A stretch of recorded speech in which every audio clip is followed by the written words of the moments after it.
सज्जल अली और आहद रजा मीर फिर से एक दूसरे के करीब। सोशल मीडिया पर चहमगोइयां शुरू। सज्जल अली का अपने साबिक शोहर आहद रजा मीर को एक्स पर दोबारा फॉलो करना सोशल मीडिया सारिफिन की नजरों से न बच सका और देखते ही देखते इंटरनेट पर चहमगोइयां, कयास आराइयां और पुरानी यादों का एक सिलसिला शुरू हो गया। सज्जल अली और आहद की जोड़ी ने शोहरत 2017 के सुपरहिट ड्रामे यकीन का सफर से हासिल की, जिसमें दोनों की ऑन स्क्रीन केमिस्ट्री को बेहद सराहा गया।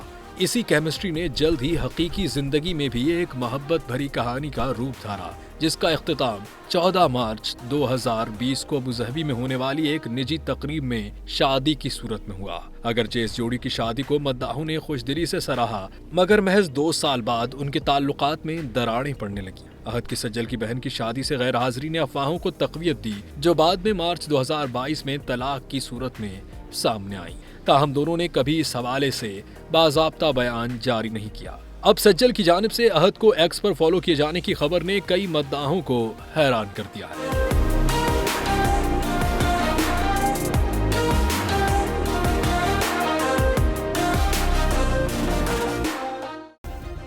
सब्सक्राइब करें और बेल दबाएं ताकि कोई खबर रह न जाए।